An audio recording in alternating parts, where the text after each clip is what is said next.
Edinburgh is one of the coolest places we've ever visited. I mean, this place has everything, from castles and cathedrals to whiskey and weapons. Also, don't forget the men in kilts. Welcome to part 2 of our road trip through Scotland, and today we're in the capital city of Edinburgh. And we're taking you with us as we explore everything this beautiful city has to offer. We're Grant and Teresa Boggs from Napa, California. We love food, wine, and adventure. So when we're not exploring our home state, we're island hopping in the Philippines, hiking glaciers in Iceland, and looking for our next destination to explore. In this series, we're headed to a place I called home for a year, the UK. When you think of Edinburgh, what comes to mind? Edinburgh Castle? The Royal Mile? The place where J.K. Rowling wrote Harry Potter?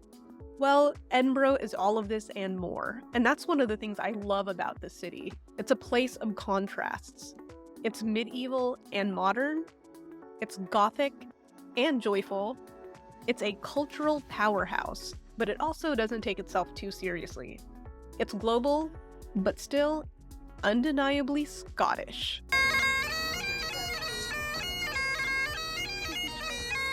In today's video, we'll show you some of our favorite things to do in Edinburgh. And of course, we start on the Royal Mile. Think of the Royal Mile as the capital of Scotland. The Royal Mile is a succession of streets lined with shops, restaurants, and historic landmarks, all rising up and ending dramatically at Edinburgh Castle. And let me just say, as a word of advice, bring comfortable shoes. Actually, let me rephrase that. Bring your most comfortable shoes. The best way to see the Royal Mile is on foot, and there's so much to see. You'll definitely want to make sure your feet are as comfortable as possible so you don't miss a thing. Actually, my whole philosophy when going on vacation is that you can't enjoy traveling if your feet hurt or if you're hungry. So if you're wearing your comfy shoes, let's take care of that hungry stomach.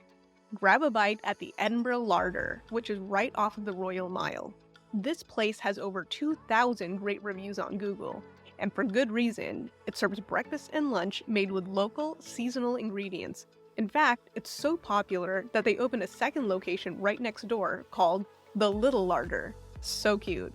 It's the same restaurant, same kitchen, but the Little Larder is walk-in only, so you don't need a reservation. Grant got the hash breakfast, which comes with a pan-fried potato, soft herbs, spinach, and Belhaven hot smoked salmon with a poached egg and salsa verde. For me, I ordered the Belhaven cold smoked salmon sandwich, and it had this delicious herby cream cheese. Yum. So we've tried the local food. Now let's check out the local shopping. We're here at Maker's Market right on the Royal Mile. It's a great place to meet and support local artists and find some one-of-a-kind souvenirs. The market is located in the historic Tron Kirk building, a nearly 400-year-old landmark. Beautiful. And speaking of churches, you can't go to Edinburgh without seeing St. Giles Cathedral. It was founded in the year 1124 by King David I. For context, it's almost 40 years older than Notre Dame in Paris. And when St. Giles was built, there would be another 167 years before the medieval Crusades ended. You have chosen wise. Indeed. And speaking of wise choices, choosing to add St. Giles to your itinerary means being treated to this treasure trove of architectural wonder. I mean, it's truly awe-inspiring and so beautifully preserved, even 900 years later.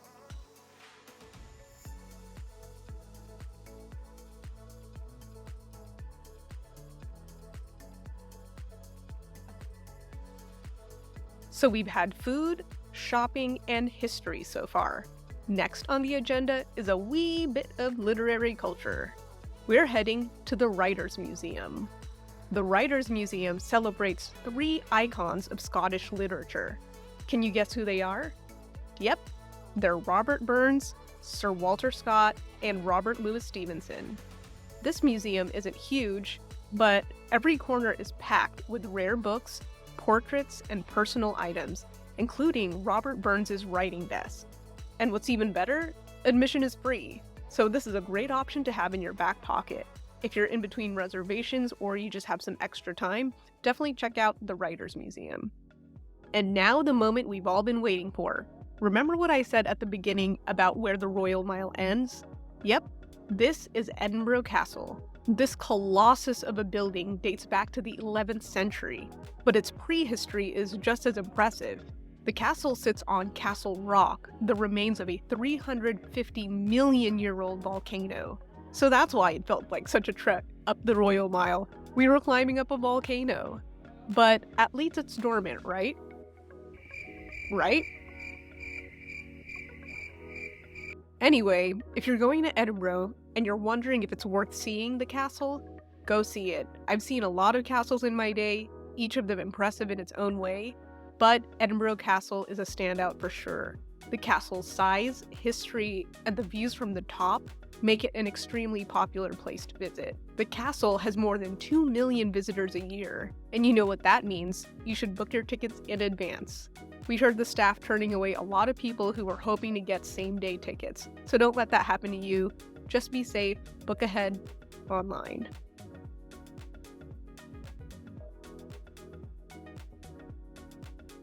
And just to give you an idea of how massive this place is, this part is just near the entrance. The castle is basically a mini city. It's more than 380,000 square feet in size. It's the 10th largest castle in the world, depending on what list you use. There are multiple cafes, a whiskey tasting area, the National War Museum, and the oldest crown jewels in the British Isles. That's what this long line is for. We weren't allowed to take pictures or video inside, but here's what the crown, scepter, and sword of state look like. They were first used for the coronation of Mary Queen of Scots in 1543.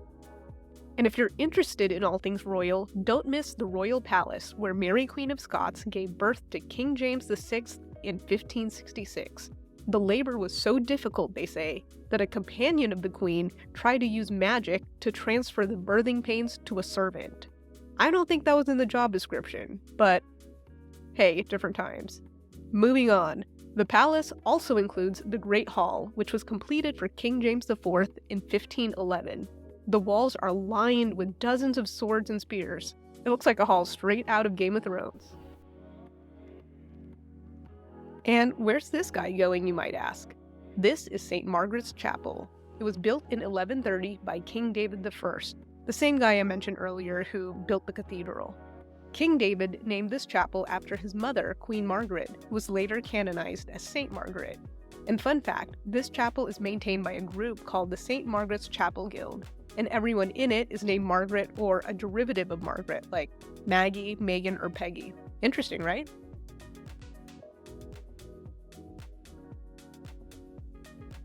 And those are just some of the things that you can see here at Edinburgh Castle.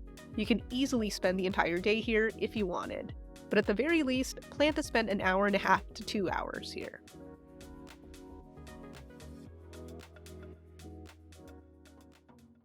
And all of that castle exploring definitely made me hungry. Luckily, we had reservations at the World's End pub, which dates back to the 16th century. Why is it called the World's End? Well, the pub's exterior walls were once part of a fort that protected the historic Old Town Edinburgh, and some people at the time believed that the world beyond the wall was no longer theirs, hence the name World's End. Our recommendations: get a nice draft Belhaven beer paired with a steak and ale pie, or a signature burger. Can't go wrong. The next day, we ventured off of the Royal Mile and onto Victoria Street, which is famous for its colorful storefronts and is probably one of the most photographed streets in the UK. It runs below and kind of along the Royal Mile. Here, you'll find lots of fun and quirky shops. This is going out on a limb here, but Victoria Street might just have my favorite gift shop ever. Welcome to the Knight's Vault. It's a licensed sword shop selling medieval weapons and armor. But wait, there's more. Not only do they sell weapons, but they sell reproductions of weapons used in TV shows and movies, like Game of Thrones, Lord of the Rings, The Witcher, Outlander, and more. And how would you like to hold the Sword of Aragorn? Or Gimli's axe? Pretty cool, right? This is me holding Jamie Fraser's basket hilt swords. So cool. In case you're wondering how to get these through TSA, don't worry, they ship internationally. And no trip to Victoria Street would be complete without a stop at the Whisky Shop. If you like whiskey, or if you know a whiskey fan back home who would love a little gram of something special, then check out the Whisky Shop's impressive selection. What I loved about the Whisky Shop that you can't really experience at most liquor stores is the chance to sample whiskey straight from the cask. If you sample something and like it, they can fill a bottle for you on site to purchase, and they handwrite the label for you with the distillery name, the date the cask was filled, and the date the bottle was filled. So cool.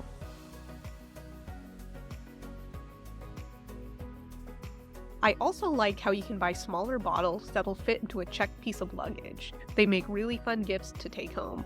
So that's Edinburgh. We hope this video makes you want to visit this beautiful city for yourself. We certainly had a lot of fun here.